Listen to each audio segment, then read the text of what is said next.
नमस्कार, जोहार। News जैच update के न्यूज बुलेटिन में आपका स्वागत है। बढ़ते हैं झारखंड के तमाम बड़ी खबरों की ओर। एक बड़ी खबर कि आर्मी की परीक्षा स्थगित कर दी गई है। खबर के मुताबिक कोरोना वायरस का कहर जारी है। रांची के हरिवंश टाना भगत इंडोर स्टेडियम में 25 जुलाई को होने वाली आर्मी की जीडी परीक्षा को फिलहाल स्थगित कर दिया गया है। कोरोना वायरस की तीसरी लहर को देखते हुए यह फैसला लिया गया है। अगले आदेश के बाद ही परीक्षा की नई तिथि जारी की जाएगी।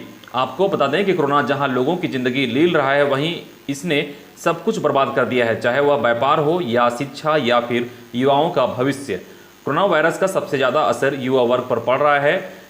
1 साल से भी अधिक समय से स्कूल कॉलेज की पढ़ाई बाधित हो रही है।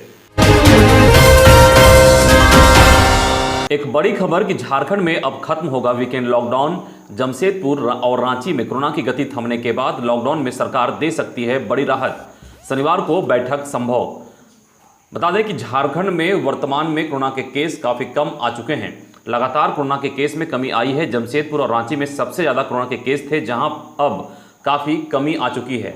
हालात का अंदाजा इस बात से लगाया जा सकता है कि पिछले 14 दिनों से जमशेदपुर जैसे शहर में एक भी मौत नहीं हुई है, जबकि अब केस 1 से लेकर 5 तक ही आ रहे हैं। इतनी कमी के बाद अब लोगों का भी डिमांड हो चुका है कि वीकेंड लॉकडाउन को बंद किया जाए, क्योंकि जब तीसरा वेव आएगा तो बाजारों को फिर से बंद किया जाएगा। ऐसे में पहले खोल दिया जाए ताकि कारोबार तो चलाया जा सके। इसको लेकर समीक्षा की जा रही है। यह संभव है कि शनिवार को राज्य के मुख्यमंत्री हेमंत सोरेन और स्वास्थ्य मंत्री बन्ना गुप्ता कोरोना की समीक्षा करें और आपदा प्रबंधन प्राधिकार की बैठक कर इस पर कोई ना कोई फैसला लें। कल जारी होने वाला है आईसीएसई और आईएसएसई बोर्ड का परिणाम।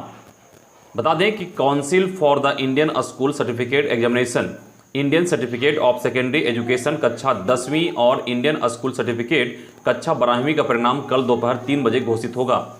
आईसीएसई कक्षा परिणाम 2021 को आईएससी कक्षा परिणाम 2021 के साथ result.cisce.org पर ऑनलाइन प्रकाशित किया जाएगा। सवर्णों को 10% रिजर्वेशन के मामले में कोर्ट ने फैसला सुरक्षित रखा। खबर के मुताबिक हाईकोर्ट के जस्टिस आर मुखोपाध्याय और जस्टिस राजेश शंकर की खंडपीठ में असिस्टेंट इंजीनियर नियुक्ति के विज्ञापन को रद्द करने के आदेश के खिलाफ अपील पर सुनवाई हुई, जिसमें आर्थिक रूप से कमजोर सवर्णों को 10% रिजर्वेशन देने के मामले में बहस के बाद कोर्ट ने फैसला सुरक्षित रख लिया। वहीं इस मामले की सुनवाई के लिए विशेष खंडपीठ का गठन किया गया है। प्रतिवादी रंजीत कुमार शाह की ओर से सुनवाई के दौरान कहा गया कि एकल पीठ का आदेश बिल्कुल सही है। वर्ष 2019 में आर्थिक रूप से कमजोर सवर्णों को 10% रिजर्वेशन का कानून लागू है, इसलिए इसके पहले वर्ष के रिक्त पदों पर उन्हें रिजर्वेशन नहीं दिया जा सकता है। राज्य सरकार ने कहा कि जब भी कोई नया नियम बनता है तो उसे नियुक्ति प्रक्रिया में उसी प्रकार लागू किया जाता है। सीएम हेमंत सोरेन ने मांगी लोगों से 5-5 फीट जमीन। बता दें कि मुख्यमंत्री हेमंत सोरेन ने कहा कि रांची शहर के लोग अगर अपने घरों के पास 5-5 फीट जमीन छोड़ दे तो न सिर्फ शहर की संकरी गलियां चौड़ी हो जाएगी, बल्कि विकास को भी रफ्तार मिलेगी। सीएम ने आज जयपाल सिंह स्टेडियम में आयोजित एक समारोह में शहर के विकास से जुड़ी 45 विभिन्न योजनाओं का शिलान्यास करते हुए यह बात कही। नगर विकास एवं आवास विभाग की ओर से राजधानी में 84 करोड़ रुपए की लागत से की जाने वाली विकास योजनाओं की आज शुरुआत हुई। एक बड़ी खबर कि सितंबर अक्टूबर में आ सकती है कोरोना की तीसरी लहर। एम्स निदेशक ने किया सावधान, बताए बचाव के उपाय। बता दें कि कोरोना की संभावित तीसरी लहर को लेकर पूरे देश में चिंता है। वहीं कोविड की तीसरी लहर को देखते हुए एम्स के निदेशक डॉक्टर रणदीप गुलेरिया ने सावधान किया है। उन्होंने कहा है कि कोरोना की तीसरी लहर से इनकार नहीं किया जा सकता है, लेकिन सावधानी, सोशल डिस्टेंसिंग, मास्क और वैक्सीनेशन के जरिए इससे बचा जा सकता है। एक अंग्रेजी न्यूज चैनल को दिए इंटरव्यू में एम्स निदेशक डॉक्टर रणदीप गुलेरिया ने यह बात कही। वहीं उन्होंने कहा कि सितंबर अक्टूबर में कोरोना की तीसरी लहर की संभावना है। मौजूदा हालत को देखते हुए तीसरी लहर का डर तो सता रहा है, क्योंकि जैसे जैसे प्रतिबंध हटाए जा रहे हैं वैसे वैसे सार्वजनिक जगहों पर भीड़ बढ़ रही है, लोग यात्राएं कर रहे हैं, लोग कोरोना गाइडलाइन का पूरी तरह से अनदेखी कर रहे हैं। कोरोना से मृत निबंधित श्रमिकों के आश्रितों को प्रशासन देगा सरकारी योजनाओं का लाभ। बता दें कि डीसी छवि रंजन ने गुरुवार को स्किल मिशन और श्रम विभाग की चल रही योजनाओं की समीक्षा की। डीसी ने श्रम अधीक्षक को कोविड से मृत निबंधित श्रमिकों का सर्वे कर रिपोर्ट देने का निर्देश दिया ताकि जल्द से जल्द उनके आश्रितों को योजनाओं का लाभ पहुंचाया जा सके। डीसी ने इससे पूर्व विभाग के तहत चल रही योजनाओं का लाभ किन लोगों को मिल रहा है इसकी जानकारी ली। इससे संबंधित प्रतिवेदन को देखते हुए उन्होंने श्रम अधीक्षक को अधिक से अधिक लोगों को योजनाओं का लाभ देने का निर्देश दिया। बैठक में डीसी ने प्रधानमंत्री कौशल विकास योजना के तहत स्वास्थ्य कर्मियों के लिए जॉब रोल में भी दी जा रही ट्रेनिंग की भी समीक्षा की। ओबीसी समुदाय के साथ अन्याय कर रही है केंद्र सरकार, मोर्चा। नीट के तहत मेडिकल की परीक्षा होने वाली है। इसमें अनुसूचित जाति, अनुसूचित जनजाति और गरीब स्वर्ण को तो आरक्षण मिलेगा, लेकिन 52% आबादी वाले ओबीसी समुदाय के स्टूडेंट्स को आरक्षण नहीं मिलेगा। ये बातें राष्ट्रीय ओबीसी मोर्चा के प्रदेश अध्यक्ष राजेश गुप्ता ने स्वास्थ्य मंत्री बन्ना गुप्ता को ज्ञापन सौंपने के बाद कही। उन्होंने कहा कि केंद्र सरकार के द्वारा ओबीसी समुदाय के स्टूडेंट के साथ अन्याय किया जा रहा है। मद्रास हाईकोर्ट ने एक जजमेंट में केंद्र सरकार को कहा था कि नीट एग्जाम में ओबीसी समुदाय को आरक्षण मिलना चाहिए।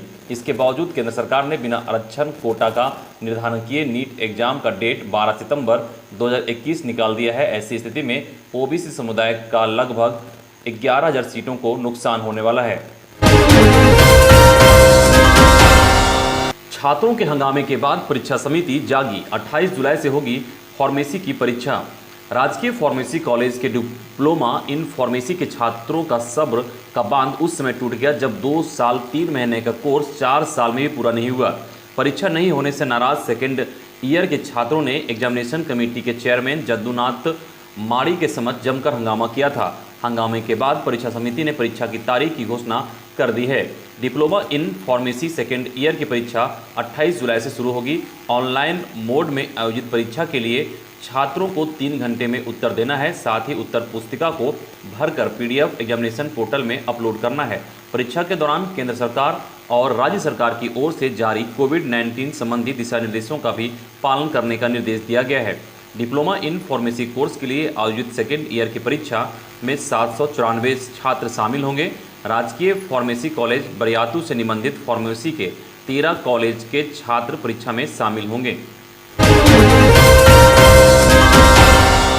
आयुध कारखानों के निजीकरण का राज्य में किया गया विरोध प्रदर्शन का आह्वान राष्ट्र स्तर पर किया गया। इसके समर्थन में राज्य के ट्रेड यूनियनों ने भी प्रदर्शन किया। इस विरोध प्रदर्शन का मुख्य आयोजन C2 एटक इंटक एक्टू HMM यूनियनों की ओर से किया गया। इस दौरान राज्य के 400 से अधिक स्थानों में प्रदर्शन किया गया, जिसमें सरकारी संस्थानों से लेकर औद्योगिक और मानदेय कर्मी भी शामिल हुए।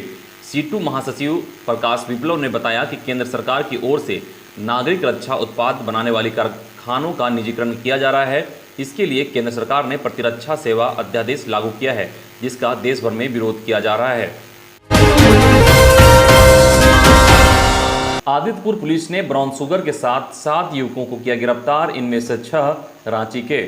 ब्राउन शुगर मामले में हो रही ताबड़तोड़ कार्रवाई के बीच शुक्रवार को भी आदित्यपुर पुलिस ने कार्रवाई करते हुए 7 युवकों को गिरफ्तार किया है। इनमें से 6 युवक रांची के रहने वाले हैं, जबकि 1 युवक जुगसलाई का निवासी है।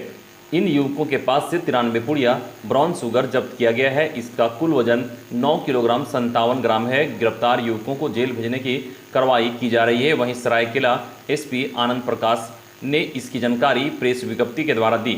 मिली जानकारी के अनुसार आदित्यपुर के अलकतरा ड्रम बस्ती में पुलिस गश्ती कर रही थी और गश्ती के दौरान बस्ती के एक झोपड़ीनुमा घर में इन युवकों को देखा गया। पुलिस ने कार्रवाई करते हुए इन्हें ब्राउन शुगर के साथ गिरफ्तार कर लिया। सरायकेला बार एसोसिएशन ने की चुनाव की घोषणा। 10 अगस्त को मतदान, वहीं 28 जुलाई से नामांकन। अधिवक्ता दिलेश कभी बनाए गए रिटर्निंग ऑफिसर। जानकारी के मुताबिक सरायकेला बार एसोसिएशन ने चुनाव की अधिसूचना जारी कर दी है। शुक्रवार को इस संबंध में चुनाव समिति की आयोजित बैठक के बाद यह निर्णय लिया गया।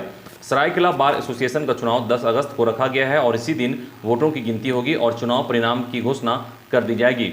मतदान बैलेट पेपर से किया जाएगा। बैठक में झारखंड स्टेट बार काउंसिल के वाइस चेयरमैन राजेश शुक्ला भी शामिल हुए।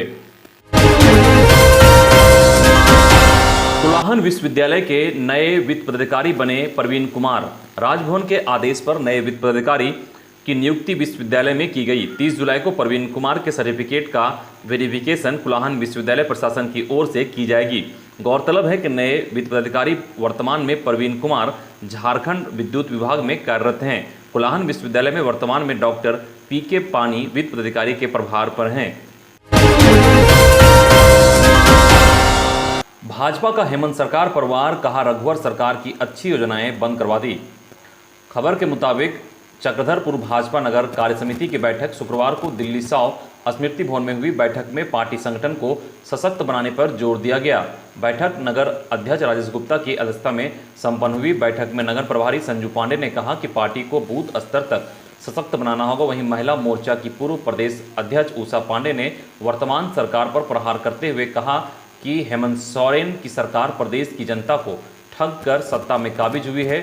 चुनावी समय में किए गए वादे को यह पूरा नहीं कर रही है। साथ ही यह पूर्व की रघुवर सरकार के द्वारा शुरू किए गए लाभकारी योजनाओं को बंद करने का काम कर रही है। अनुसूचित जनजाति मोर्चा के प्रदेश उपाध्यक्ष गीता बुलमोचू ने आगामी नगर निकाय चुनाव में जीत के लिए कार्यकर्ताओं को कड़ी मेहनत करने की सलाह दी। इधर एलआईसी के निजीकरण के फैसले का बीमा कर्मियों ने किया विरोध। भारतीय जीवन बीमा निगम के गिरिडीह के कर्मियों ने शुक्रवार को एलआईसी कार्यालय के बाहर केंद्र सरकार के खिलाफ प्रदर्शन किया। एलआईसी द्वारा आहूत राष्ट्रव्यापी विरोध दिवस को लेकर आयोजित विरोध प्रदर्शन का नेतृत्व बीमा कर्मी संघ के नेता धर्मप्रकाश ने किया।